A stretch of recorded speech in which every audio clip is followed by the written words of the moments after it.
乌军特种部队面对10倍敌军，坚守阵地8小时。服役60年，乌军称 M113为装甲天使。俄第2集团军指挥部遭到空袭。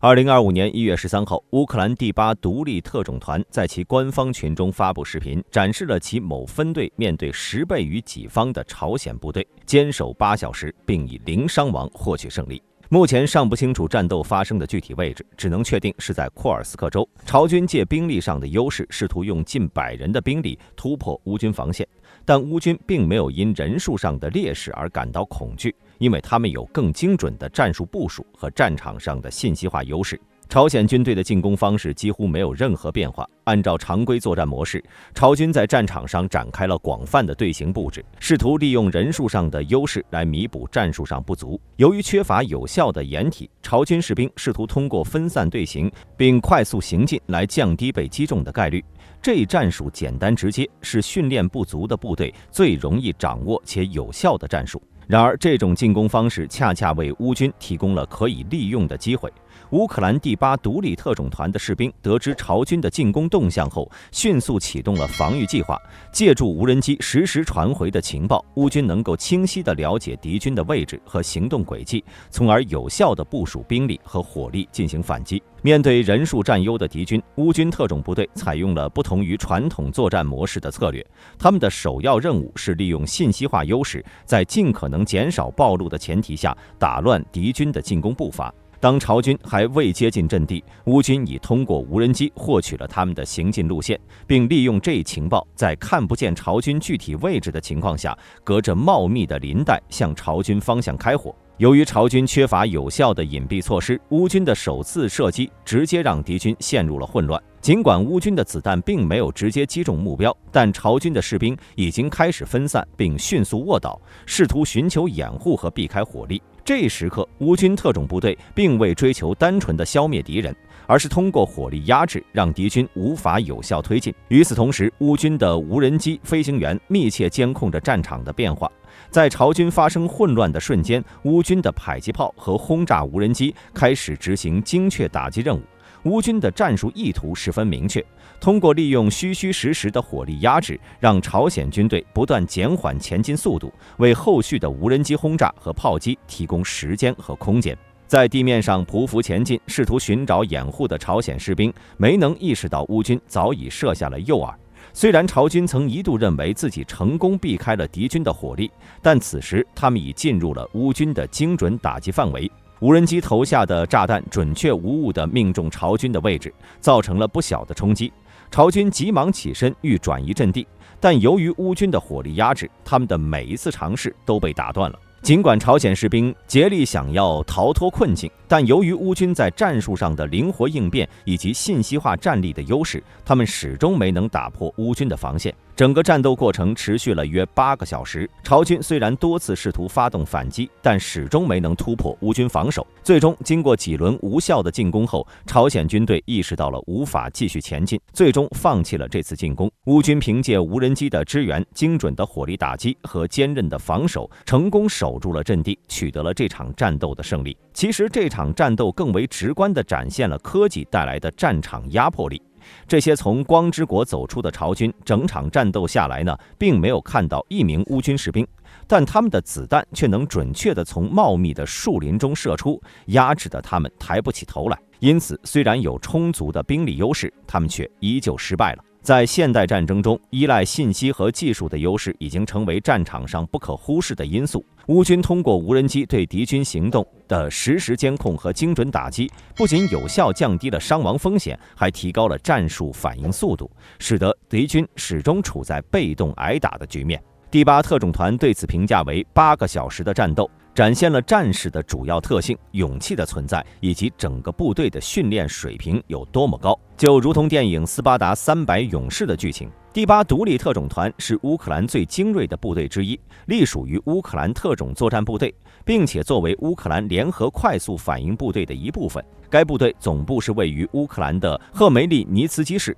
其特殊使命包括进行高风险的战斗行动、侦察任务、反恐作战、重要设施的保护以及参与复杂的军事行动。成员曾多次获得乌克兰英雄称号。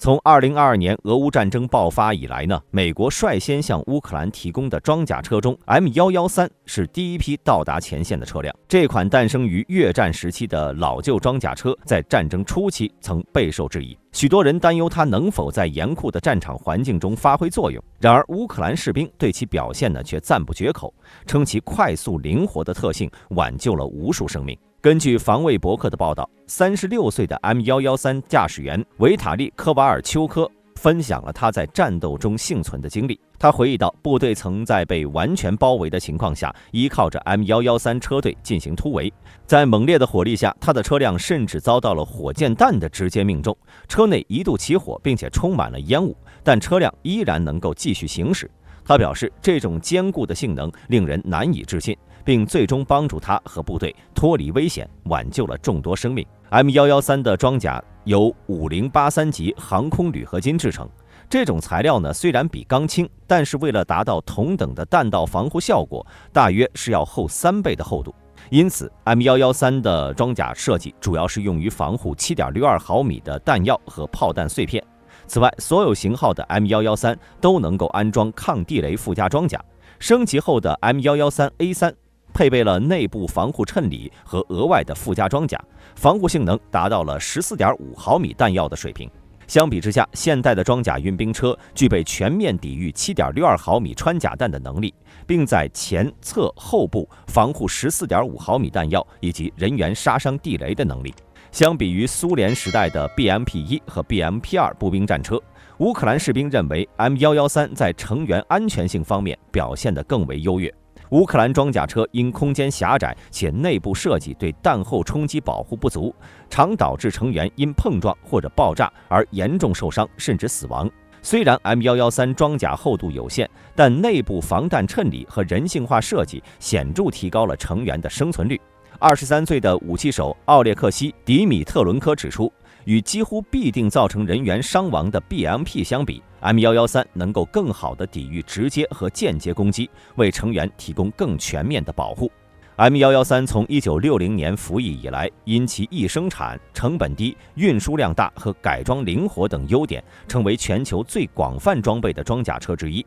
总产量超过了8万辆。在俄乌战争全面升级后，美国及多国盟友迅速将库存的 M113送往了乌克兰，包括美国在内的多个国家共同向乌克兰提供了约300辆 M113。乌克兰总参谋部在1月12号报告称，乌克兰军队对于顿涅茨克州诺沃霍罗迪夫卡的俄罗斯第2联合集团军指挥部实施了高精度的空袭。报告指出，这次空袭呢是乌克兰针对俄罗斯在顿涅茨克方向的俄军指挥所展开的一系列打击的一部分。此前，乌克兰总参谋部在1月8号和10号分别报告，乌军队对占领的顿涅茨克州俄罗斯第8联合集团军和第3军团的指挥所进行了打击。乌克兰对战术指挥所和前线附近阵地的袭击，特别是诺沃霍罗迪夫卡的空袭，旨在是扰乱俄罗斯的战术活动，直接增加其在战场上的指挥控制复杂度。而对于俄罗斯后方主要指挥所的打击，则可能是旨在削弱俄罗斯的后勤和作战规划能力，从而影响其在顿涅茨克西部的军事行动。这次空袭的视频由侦察无人机拍摄并公开。分析机构进一步指出，空袭目标位于该村东部郊区的一座高层建筑。考虑到该地区与接触线的距离较近，可以推测乌克兰军队使用了精准制导空爆炸弹，可能使用了美国的 GDAM 或者法国的 AASM 系列炸弹。至于俄罗斯军方的伤亡人数，目前仍未有明确统计。2025年1月13号，德国国防部长鲍里斯·皮斯托瑞斯在卡塞尔举行的仪式上，正式将 RCH-155轮式自行火炮系统交给了乌克兰驻德国大使奥列克西·马卡耶夫。这次交付发生在该系统正式引入德国联邦国防军之前。RCH-155系统由德国、法国联合防务公司 KNDS 开发，结合了 PZH-2000火炮系统的强大火力和拳击手装甲车的卓越机动性，旨在提供更强大的炮兵作战能力。该系统配备了全自动炮塔，能够在2名成员的最小人员配置下完成操作。RCH-155可在行进中开火，具备较长的作战射程，同时其高度机动性使其更难成为敌方目标。根据乌克兰和德国在2022和2023年签订的协议，乌克兰将接收54辆的 RCH-155火炮系统，首批6辆预计将在2025年交付。这些系统将成为乌克兰更广泛炮兵资源的一部分，包括预计到2027年交付的54辆 PZH-2000自行火炮。德国已向乌克兰提供了25辆 PZH-2000，此外，国际合作伙伴还提供了11辆。为了确保这些系统的有效操作，德国已在联邦国防军设施为超过420名乌克兰士兵提供了炮兵操作、人员管理和维修等专项培训。此外 ，RCH-155系统也将纳入德国的国家防务战略中，德国正在考虑采购80辆该系统，并计划通过国防预算特别拨款进行资助。英国也已加入德国，成为合作伙伴，共同评估并进一步优化该系统。本期视频到此结束，欢迎各位在评论区留言讨论。我是大兵，我们下期再见。